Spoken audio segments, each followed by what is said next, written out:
امام فرماتے ہیں کہ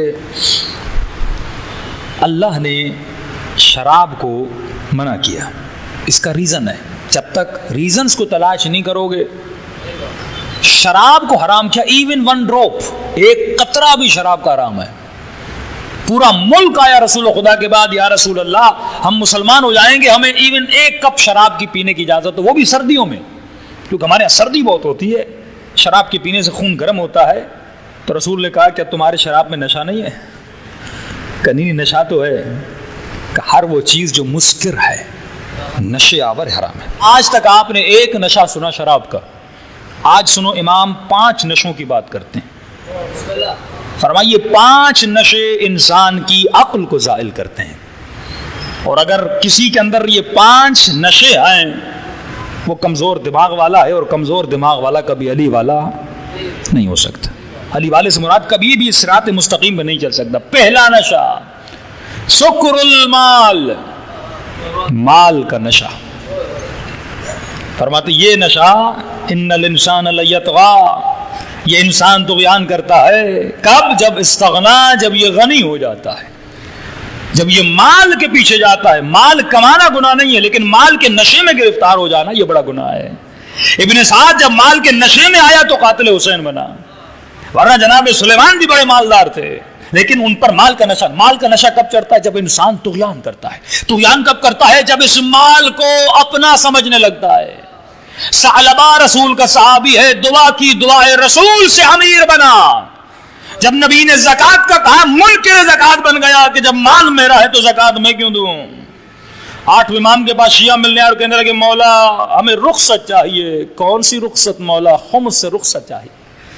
ہو سکتا ہے ہم ہر چیز پہ عمل کریں گے، لیکن خمس سے ہمیں رخصت دے دیجیے، خمس سے بچے. امام نے 3 مرتبہ فرمایا یہ جو خمس ہے اون لدیننا، یہ خمس ہمارے دین کا مددگار ہے.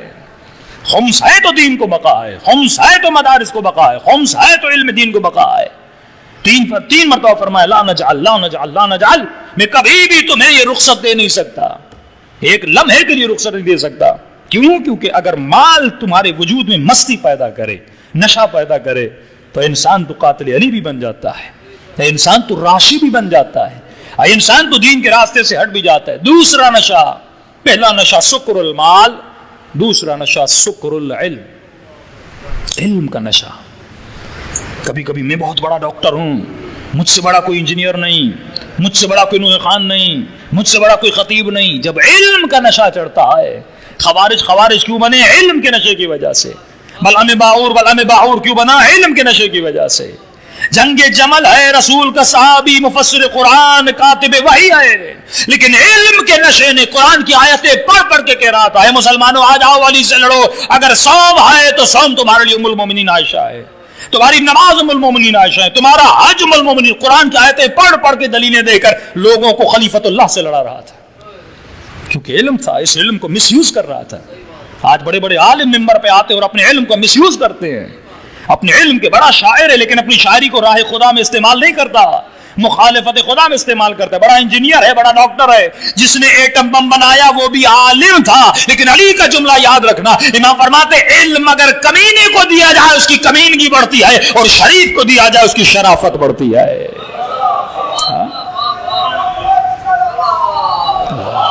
صلی اللہ محمد.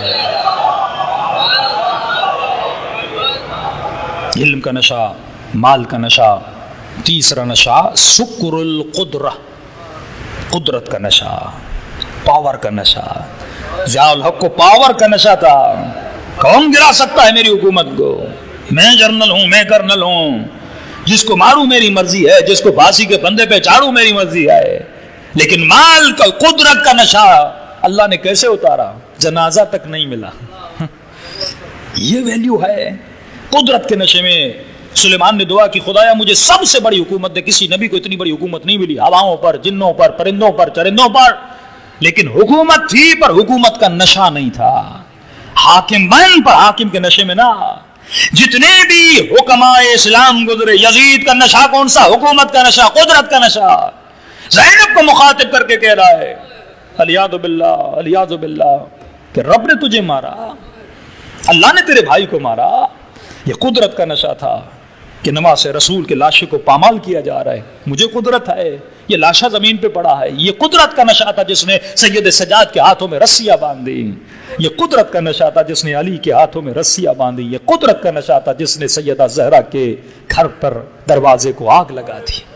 یہ قدرت کا نشہ ہے. اور جب علی حکومت پر پہنچے تمہیں کہیں پہ یہ نشہ نظر آتا ہے کہ کہیں مجھے کسی بھی صورت میں جیتنا ہے، مجھے کسی بھی صورت میں اس کو شکست دینی ہے؟ نہیں. امام فرماتے مچھر کے برابر یہ حکومت علی کے سامنے کچھ بھی نہیں، کیونکہ علی قدرت کے نشے میں نہیں ہے، علی عبادت کے نشے میں ہے.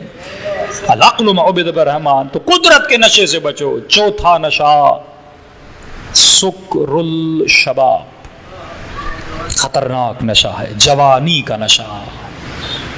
امام فرماتے قرآن میں آیت ہے اللہ تمہیں دو چیزوں کا سوال کرے گا، حیات الدنیا، پوری زندگی کی حیات کا سوال، اور تجھ سے جوانی کا سوال کرے گا. یعنی پوری زندگی ایک طرف، تمہاری جوانی ایک طرف. اے جوان، جب تو جوان ہوتا ہے تمہاری ہر چیز اپنے اعلیٰ مقام پہ ہوتی ہے، تم فل پاور میں ہوتے ہو، تمہارا ذہن تیز سے تیز کام کرتا ہے، بدن میں طاقت ہوتی ہے. اللہ حسن دیتا ہے جوانی میں، طاقت دیتا ہے، پاور دیتا ہے، تجھے نکھار دیتا ہے.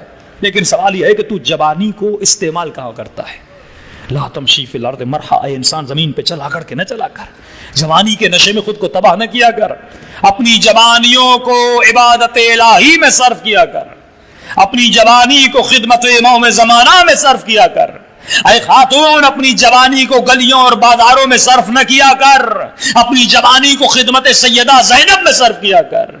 جوانی طاقت ہے، طاقت ہے، خدمت کر سکتے ہو، تبلیغ کر سکتے ہو، دین کے کام کو پھیلا سکتے ہو، رزق حلال کی تلاش میں جا سکتے ہو، اپنی ماں باپ کی خدمت کر سکتے ہو، یونیورسٹی میں جا کے بہترین اسٹڈی کر سکتے ہو. کیوں اپنی جوانی کو ٹی وی پر، گانوں پر، گھومنے پہ ضائع کرتے ہو؟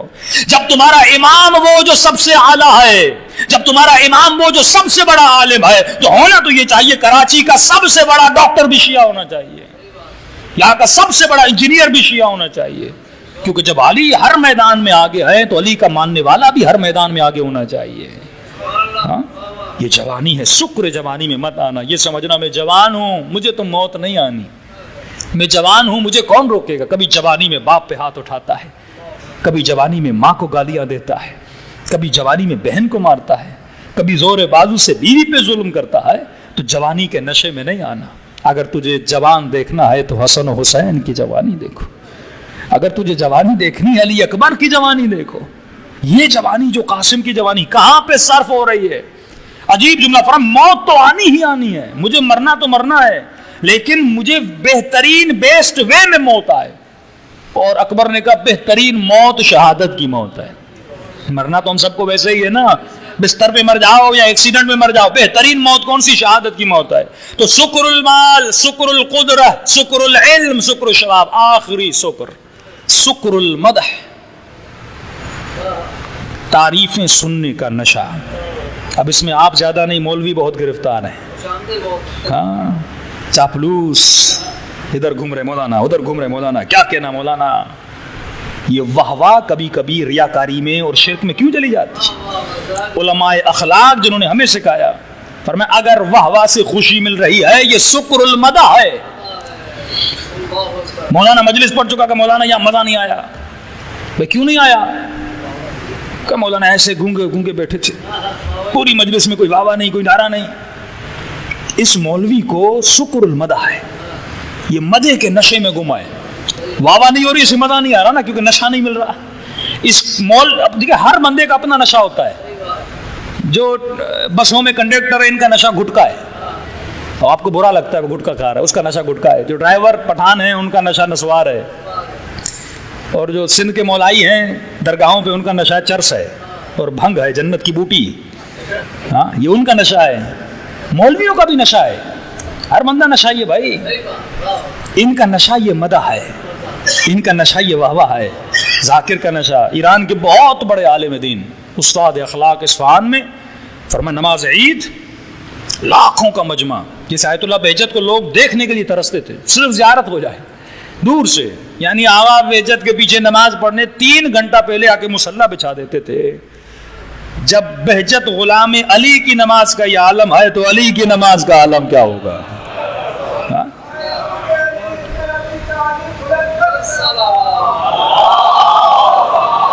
صلی اللہ محمد۔ واقعاً اس بندے نے خود کو اہل بیت کے تہذیب میں کیسا ڈھال دیا کہ اس کے چہرے کو دیکھ کر بندہ ترس رہا ہے، اس کی نماز کے لیے بندہ ترسے۔ تو یہ آیت اللہ جب جمعے کی عید کی نماز پڑھانے کا لاکھوں کا مجمع، استاد اخلاق لاکھوں کا مجمع، اور جیسے گلی سے نکلے مولانا جلدی کریں، لوگ انتظار میں، آپ کی نماز کے پیچھے انتظار میں، کہ جیسے باہر نکلے انہوں نے مجمع کو دیکھا، اتنا مجمع، وہیں سے پلٹے کہ نماز میں نہیں پڑھاؤں گا، میں شاگرد کو بھیجوں گا اسے نماز پڑھ۔ مولانا لاکھوں کا مجمع آپ کے انتظار میں بیٹھا ہے کہ سنا نہیں میں نماز نہیں پڑھاؤں گا، شاگرد کو بھیج دیا، لوگ پریشان، نماز کیوں نہیں پڑھائی؟ جب افراد خاص نے پوچھا قبلہ اتنا مجمع آپ کے انتظار میں، کوئی اور مولانا ہوتا وہ دوڑتا ہوا پاؤں سے جاتا، مجموع کے بھکاری، کہ آپ کیوں نہیں گئے؟ کہ جب میں نے مجمع کو دیکھا میرے نفس نے کہا یہ سارا مجمع تیرے لیے آیا ہے، اگر اس وقت میں نماز پڑھاتا یہ ریاکاری میں بدل جاتی، یہ نماز اللہ کے لیے نہیں ہوتی۔ تو سکر المدح ہے، معصوم کا فرمان ہے جب کوئی تمہاری تعریف کرنے آئے اسے خاموش کرا دو، یہ میٹھا زہر ہے۔ جب تم اپنی تعریف کے سننے کے شوقین بن جاؤ نا، کیا کہنا آپ کا، آپ نے اتنی ڈونیشن دی، آپ نے کیا مجلس پڑھ دی، آپ نے کیا نوحہ پڑھ دیا، اب بندہ اندر اندر سے خوش ہو رہا ہے۔ کسی عالم نے کہا تھا کہ یہ جو واہ واہ ہے نا آپ خطیب کو کرتے ہیں، یہ گناہ بھی ہے اور ثواب بھی ہے۔ گناہ کب ہے، ثواب کب ہے، یہ جانیے۔ جب واہ واہ کرنے والا واہ واہ کرے خطیب کو تو ریاکاری اور شرک و گناہ ہے۔